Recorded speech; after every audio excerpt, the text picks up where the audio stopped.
ક્યારેય વિચાર્યું છે કે એઆઈ ખાલી ચેટબોટ બની રહેવાને બદલે વાસ્તવિક દુનિયાની સમસ્યાઓ કેવી રીતે ઉકેલી શકે?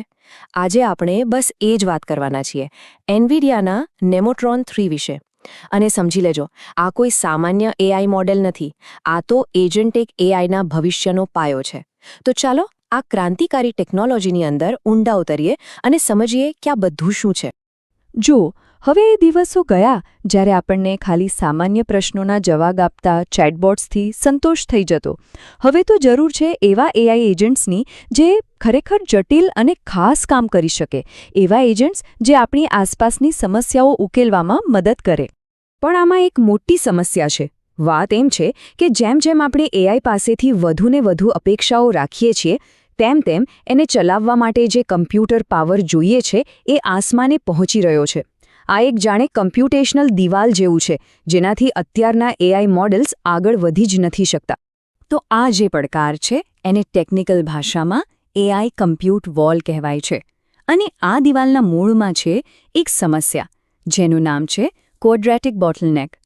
ચાલો હવે સમજીએ કે આ ક્વોડ્રેટિક બોટલનેક આખરે છે શું. એકદમ સરળ રીતે સમજાવો. માની લો કે તમે એક પુસ્તક વાંચો છો. હવે જો પુસ્તક ડબલ સાઇઝનું થઈ જાય તો એને સમજવામાં લાગતો સમય સીધો 4 ગણો વધી જાય છે. બસ એઆઈ મોડલો સાથે પણ કંઈક આવું જ થાય છે. આ જ છે ક્વોડ્રેટિક બોટલનેક. અને આના જ કારણે મોટા અને સ્માર્ટ મોડલ્સ બનાવવા અત્યંત ખર્ચાળ અને લગભગ અશક્ય બની જાય છે. તો સવાલ એ છે કે આ દિવાલને તોડવી કેવી રીતે? આ બોટલનેકમાંથી બહાર કેવી રીતે નીકળવું? સારું, એનવીડિયા પાસે આનો જવાબ છે. નેમોટ્રોન 3. એમણે એક એવો હોશિયારીભર્યો ઉકેલ આપ્યો છે જે બધું બદલી શકે છે. આ એકદમ નવું એક હાઇબ્રિડ આર્કિટેક્ચર છે. નેમોટ્રોન 3નું એન્જિન 3 પાયા પર ટકેલું છે. પહેલું છે મામ્બા 2 લેયર્સ, જે એને જબરદસ્ત સ્પીડ આપે છે. બીજું ટ્રાન્સફોર્મર લેયર્સ, જે એને ઊંડાણથી વિચારવાની તાકાત પૂરી પાડે છે. અને ત્રીજું છે મિક્સચર ઓફ એક્સપર્ટ્સ, જે એક સ્માર્ટ મેનેજરની જેમ કામ કરે છે. એ નક્કી કરે છે કે કયા કામ માટે કયા એક્સપર્ટને બોલાવવાનો છે. અને જ્યારે આ ત્રણેય વસ્તુઓ ભેગી થાય છે ત્યારે જ જાદુ થાય છે. એને જ કહેવાય છે હાઇબ્રિડ સિનર્જી.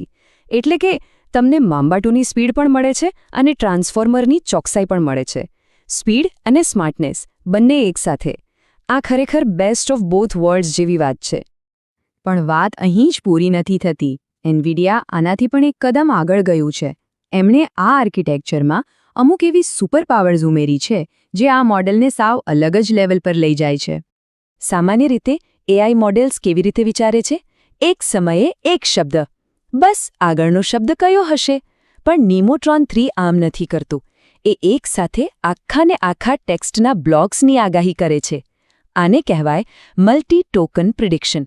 આનાથી એ આગળનું પ્લાનિંગ વધુ સારી રીતે કરી શકે છે અને એના જવાબો પણ વધુ ઊંડાણવાળા અને સચોટ હોય છે. અને આ બધું શક્ય બને છે કારણ કે એનવીડિયા પોતાના હાર્ડવેરનો પૂરેપૂરો ફાયદો ઉઠાવે છે.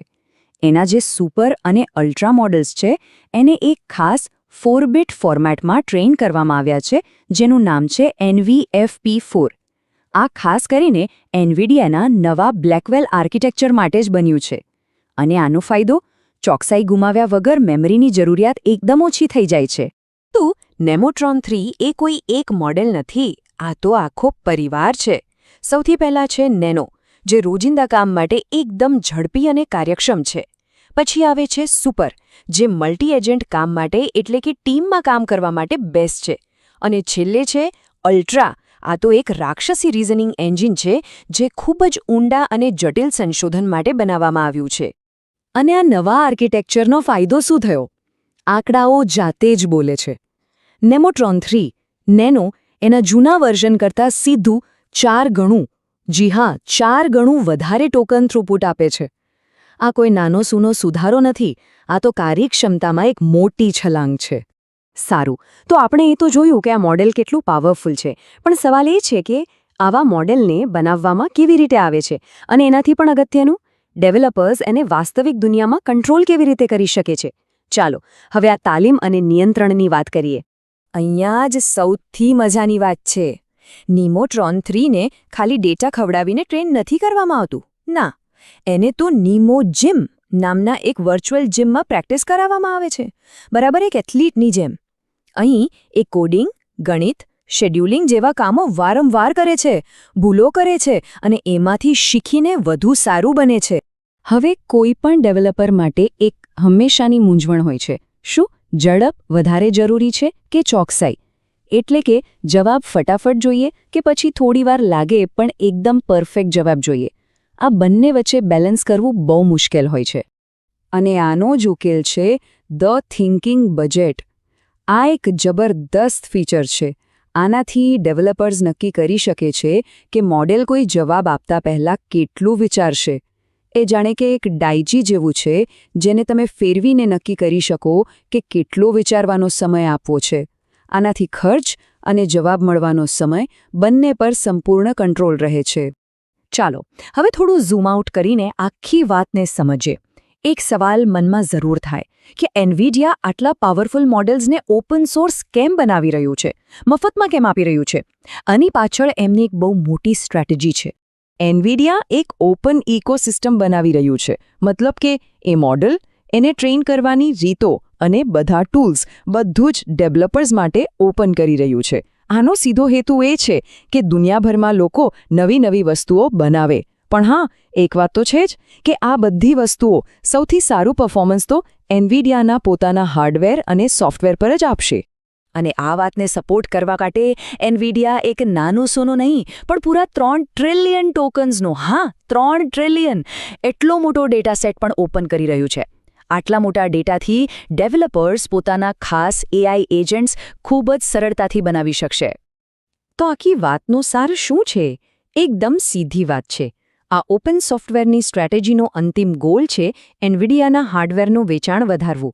એ લોકો બેસ્ટ ઓપન સોર્સ ટૂલ્સ આપીને એ સુનિશ્ચિત કરી રહ્યા છે કે જ્યારે પણ કોઈને પાવરફુલ એજન્ટિક એઆઈ બનાવવું હોય તો એમના માટે એનવીડિયાનું હાર્ડવેર અને સોફ્ટવેરનું પ્લેટફોર્મ જ સૌથી સારો અને સસ્તો વિકલ્પ હોય.